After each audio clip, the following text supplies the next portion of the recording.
तमाम मंत्रियों ने और विधानसभा के अंदर इनके जो उस समय के नेता थे और जिनकी पोस्टर पे फोटो थी राज बनाने को लेके, उन तमाम लोगों ने एक ही बात कही कि अगर भारतीय जनता पार्टी का राज बना, ऐसा ही भर्ती को रद्द करेंगे, 500 लोग इसके अंदर फर्जी तरीके से आगे, पूरी व्यवस्था चरमरा जाएगी अगर ये लोग थानेदार बनकर थानों के अंदर चले गए।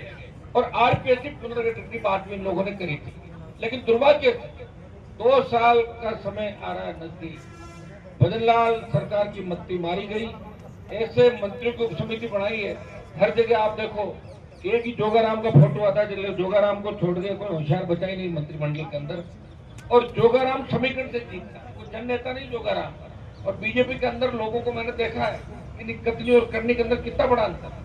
जोगाराम की पोती नकल करते हुए पकड़ी गई, तो मेरे से खुन्नस रखता है। हनुमान जी ने आरोप लगाया, लेकिन क्रेडिट उनको नहीं मिल जाए, भर्ती रद्द नहीं होनी चाहिए। दूसरा आपका गौरव श्रीवास्तव जो चीफ मिनिस्टर का आईटी है, किस तरह लिखकर और बजरी की पूरी डील किस हिसाब से करता, कौन से ट्रक कैसे जाएंगे, कौन सी दारू गुजरात कैसे जाएगी, ये सारा खेल और षड्यंत्र मुख्यमंत्री के यहाँ बैठे आईटी सुरक्षा सतर्कता, जिसने मुख्यमंत्री की सुरक्षा में भी 2 बार चूक करवाई और एक हमारे समाज के थानेदार को शहीद होना पड़ा और उसको उस व्यक्ति को वहां से हटाया नहीं। तो सरकार के सारे राज जानते हैं, हमारे फोन टेप कराने से लेके तमाम वो बात, हमारे लोगों को डिमोरलाइज करना, हमारे कार्यकर्ताओं को झूठे मुकदमे दर्ज करना, बीजेपी के लोग अवैध माइनिंग कर रहे हैं, हमारे वेद माइनिंग कर रहे हैं, फिर भी 100 150 करोड़ की पेनल्टी लगा देना, बजरी माफिया के साथ मिलकर नंगा नाच राजस्थान के अंदर भजनलाल सरकार कर रही है। और कांग्रेस देख इसलिए रही है कि कांग्रेस और बीजेपी मिलजुल के यहाँ पे राज कर रही है। जो विधानसभा के चुनाव थे तो भजनलाल जी ने कांग्रेस के नेताओं को कहा कि मेरी अगर सीटें नहीं निकलेगी तो मैं सीएम हट जाऊंगा। तो कांग्रेस के नेता बोले साहब बताओ आप कि आप इसी हिसाब से टिकट दे दो। कांग्रेस टिकट बांट दी और कांग्रेस की जमानत जब्त हो गई बहुत जगह और बीजेपी के एमएलए आ गए। तो भजनलाल ने दिल्ली के अंदर कहा कि मेरा तो बहुत बढ़िया सिस्टम चल रहा है, मैं तो राजस्थान में मेरे विधायक बना लिए और हनुमान जी को हरा दिया वहां पे खींच करके। इस बात की ही दिल्ली के अंदर खा रहा बैठा बैठा। भाइयों, हमें इस एसआई भर्ती और आरपीएससी पुनर्गठन का ये जो आंदोलन है, ये राजस्थान के जवान के भविष्य के साथ जुड़ा आंदोलन है। आज लाखों नौजवान हताश हुए, उनका भविष्य अंधकार में नजर आने लगा। हर कोई नौजवान सोच रहा है कि सरकार इस तरह जिंदा मक्खी कैसे निकल सकती है। जिस गृह राज्य मंत्री मैडम ने कहा कि भर्ती रद्द होनी चाहिए, जिस यशोदी के एडीजे ने कहा कि भर्ती रद्द होनी चाहिए, व्यापक स्तर पर धांधली हुई। जो सरकार हाईकोर्ट के अंदर कह रही थी हम जांच करा रहे हैं, भर्ती रद्द होनी चाहिए, इनका एजी कह रहा है, इनका पीएचक्यू डीजी कह रहा है, उसके बावजूद ऐसी कौन सी मजबूरियां हैं जिसकी वजह से भर्ती रद्द नहीं हो रही है। और आज सरकार ने कोर्ट में जो दोगला जवाब दिया, एक तो कहा कि उप समिति ये कह रही है कि भर्ती रद्द नहीं होनी चाहिए, और उप समिति के अंदर मेंबर कौन है? जोगाराम। पोती नकल करते हुए किसकी पकड़ी गई? जोगाराम की। गौरव श्रीवास्तव प्रदेश पीछे चला रहा, वो कौन है? बजरी और शराब का अवैध कारोबार उसके ससुरालों ने यहाँ बैठ के कर रहे राजस्थान के अंदर। भाइयों, इससे बड़ा दुर्भाग्य नहीं हो सकता। जवाहर मैडम का दामाद, सीबीआई ढूंढ रही उसको, छुपा घूम रहा। आप अंदाज लगाएं, ऐसे लोगों को लाके बिठा दिया जो सिवाय खाने पीने के अलावा, नाश्ते के अलावा किसी चीज का ध्यान नहीं रखे, और एक ही चीज का ध्यान रखे कि खाने में क्या है। कि मंत्री जी आपका कार्यक्रम रखा रहे, अरे वो तो ठीक है, खाने में क्या है। जो खाने का ध्यान रखे, जो भोजन का ध्यान रखे और दूसरा ध्यान रखे, उन लोगों को भरोसे मेरे भाई राजस्थान डूब जाएगा। कांग्रेस तो यही चाहती है, कांग्रेस तो मरी पड़ी। मुझे तो लग रहा है जिस तरह 1980 में कांग्रेस के 2 टुकड़े हुए थे, कांग्रेस आई और कांग्रेस अर्थ बनी थी, मुझे लग रहा है 5 टुकड़े हो जाएंगे राजस्थान। कोई मुख्यमंत्री अलग बन रहा है, कोई दूसरा, तीसरा, चौथा, 5वां विधायक जीतने का सतुरा नहीं आगे, लेकिन अभी सीएम के फीलिंग ले रहे, क्यों नहीं लेते? भजनलाल की सरकार आ रखी है और भजनलाल ने कह रखा है कि मेरे को खूब आरोप लगाओ, लेकिन करना मत कुछ, खाली आरोप ही लगाना, और रात के अंधेरे में मेरे से मिल जाओ। मिल जाते हैं, और भजनलाल खुद ही कहता है कांग्रेस के नेता रात के अंधेरे में मेरे से मिलते हैं, नहीं तो मेरा बता दे। मैं तो भजनलाल का घर ही नहीं देखा किधर है और कहाँ वो बैठता लोगों से, चाहे तो मैं भी मिल सकता हूँ आपके लिए, मुझे कौन मना करे सीएम से मिलने के लिए।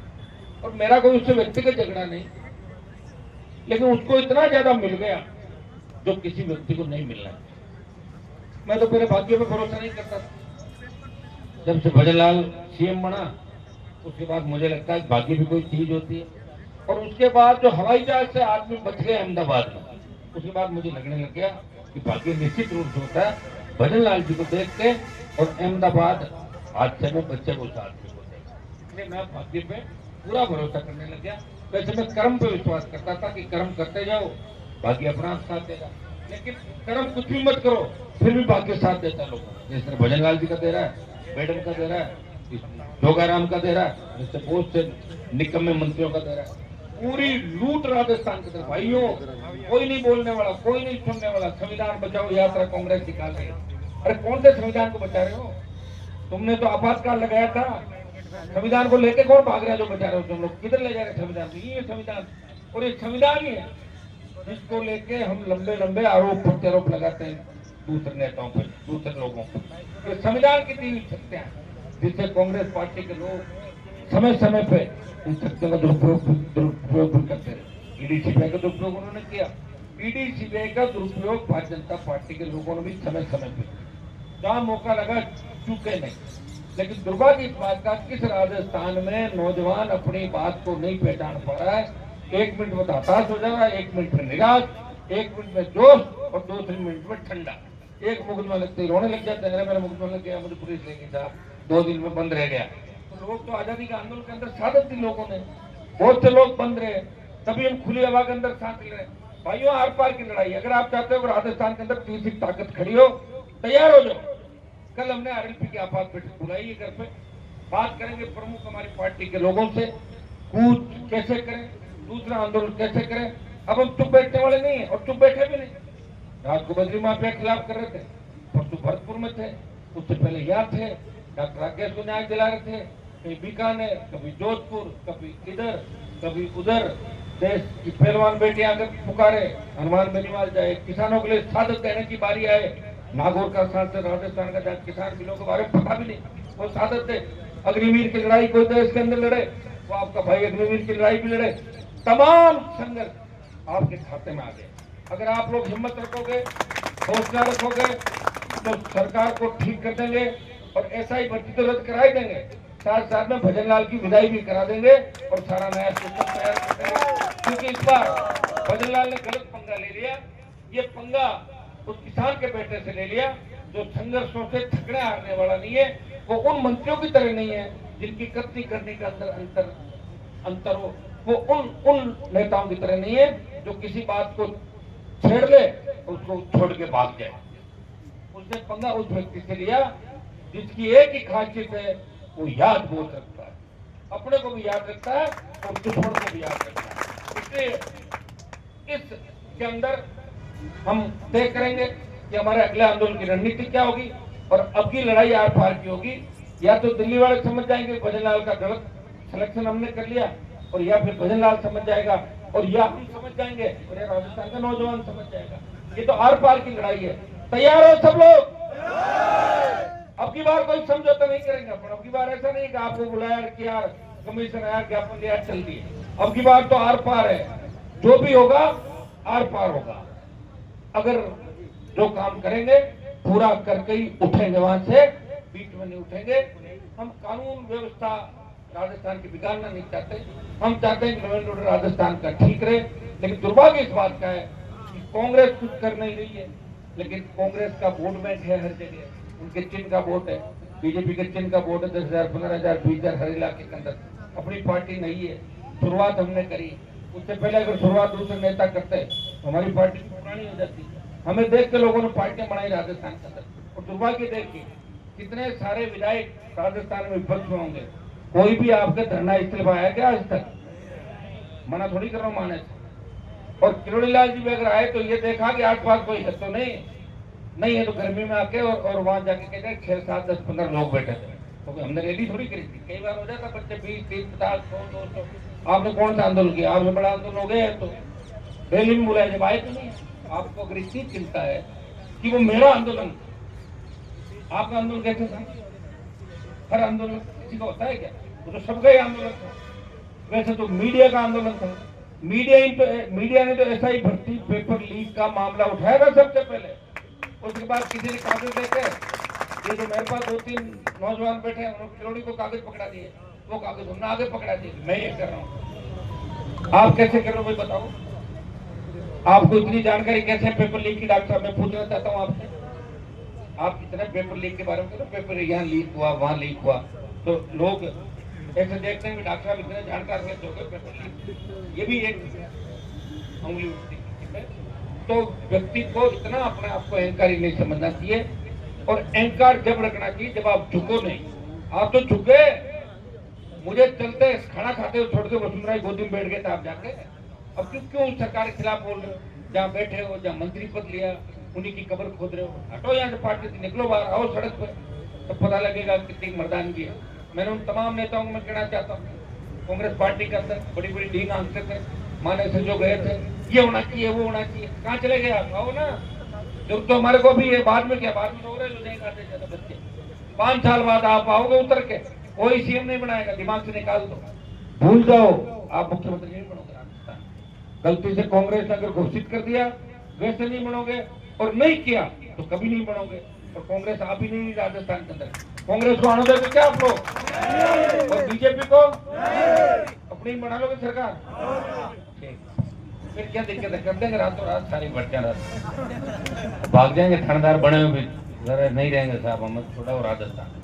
तैयार रहो, तैयारी करो, कल हम फैसला करेंगे कि हमारा अगला कदम क्या होगा। सबको आपको धन्यवाद। 70 दिन हो रहे हैं, आपके हिम्मत में कमी नहीं।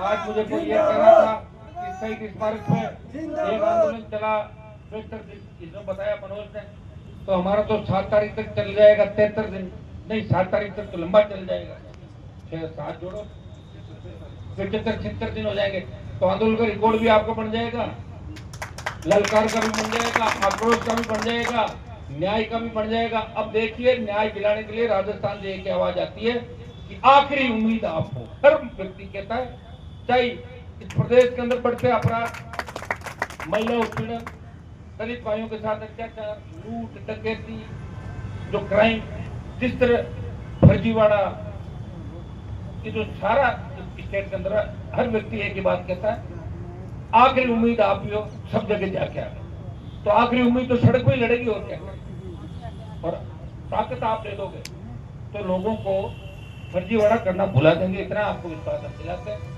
भाइयों, बहुत बड़ा दुर्भाग्य है, ये कांग्रेस के बयान भी बयान देते हैं, इनको पता कि भूल नहीं जाए लोग, इसलिए बंद कमरे में से अचानक कभी गहलोत का बयान आएगा 4 महीने बाद, कभी पायलट का बयान आएगा, कभी तीसरा बयान आएगा, कभी चौथा आएगा। पंचायत चुनाव के अंदर अगर आपने ताकत दिखा दी, देखो किसी भी चीज को तैयार करते ना, उससे पहले एक एक अलग अलग स्टेज से गुजरना पड़ेगा।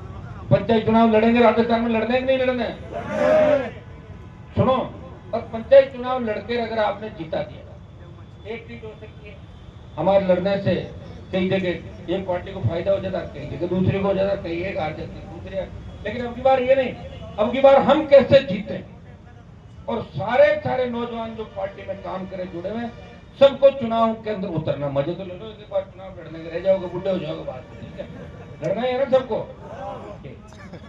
यूनिवर्सिटी के चुनाव तो हो नहीं गए तुम्हारे, वो भी मैं ही लड़ा, खासकर चुनाव को लेकर तुमने हवा निकाल दी थी मेरी विजय स्टेडियम के अंदर। वो अगर हवा नहीं निकालते, 15 MLA आते मेरे राजस्थान के, तो भाइयों तैयारी कर लो, मैं तुम्हारे साथ हूँ, और इस राजस्थान को इस तरह, राजस्थान के नौजवान की आवाज को दबने देंगे, राजस्थान के किसान की आवाज को इस तरह दबने देंगे, मुखर करेंगे, और अमित शाह मोदी तक ये संदेश जाएगा जब हम कूच का ऐलान करेंगे, धड़ाधड़ इस सरकार को चेतना होगा। और मुझे तो लग रहा है हाई कोर्ट ठंडा क्यों पड़ गया, कोर्ट के बारे में यहाँ खड़ा होकर ज्यादा नहीं कह सकता, लेकिन लोकसभा के अंदर की बात जब मैं बोलूंगा, हाई कोर्ट सुप्रीम कोर्ट के बारे में बोलता हूँ और बोलूंगा वहां जाकर। दुर्भाग्य कि जहाँ हमें न्याय की उम्मीद हो और वहाँ न्याय अगर धीरे मिले और कई लोग दम तोड़ते प्रक्रिया के दौरान, लोकतंत्र का चौथा स्तंभ मीडिया प्रयास करता हमें खुद दिखाने का, सरकारी तंत्र है, सरकार है, बहुत प्रेशर डालते, मैं जानता हूँ सारी चीजें, आप उनको क्यों दिखा रहे हो, मीडिया तो सरकार चाहती कोई बात बाहर आई नहीं, सारा मामला अंदर ही अंदर सेट हो जाए।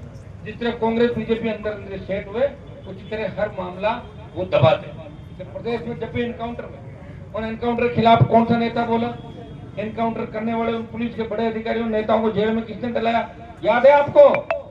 क्या पता कब डलाया, क्या याद है? बताओ, चलो तुम आप बताओ। ऐसी अरे मैंने ही डलाया। जब तुम बच्चे थे 2009-10 में कहाँ घूम रहे थे छोटे छोटे, जब तुम नेकर पहन के घूम रहे होंगे कहीं। तो मेरे भाई, ये जो तुम्हारे सामने खड़ा है वो बहुत हिम्मत दोस्ते वाला व्यक्ति है। और मैं अगर वसुंधरा को नहीं या प्रयास करके नहीं भगाता तो भजनलाल का अवतार नहीं होता, ये तय। लेकिन भजनलाल का अवतार भी थोड़े समय के लिए हुआ। पत्ती का समय पूरा और इनकी विदाई भी तय, क्योंकि गलत व्यक्ति से पंगा ले रहे। उनका नाम भजनलाल है, भजन करो, और मेरा नाम हनुमान है। तो बड़ा कौन अंदाजा करो, हनुमान जी का नाम बड़ा है। हनुमान जी ही बीजेपी को चला रहे सारी। हनुमान जी के नाम से ही भाजपा चल रही, इनके नाम का गुणगान करके दिल्ली में। तो और हनुमान जी से पंगा ले लिया, चिंता मत करो। बहुत बहुत आपको धन्यवाद। कल हम हमारा जो ऐलान करेंगे, कल हम अगला पड़ाव क्या करेगा। धन्यवाद, जय हिंद।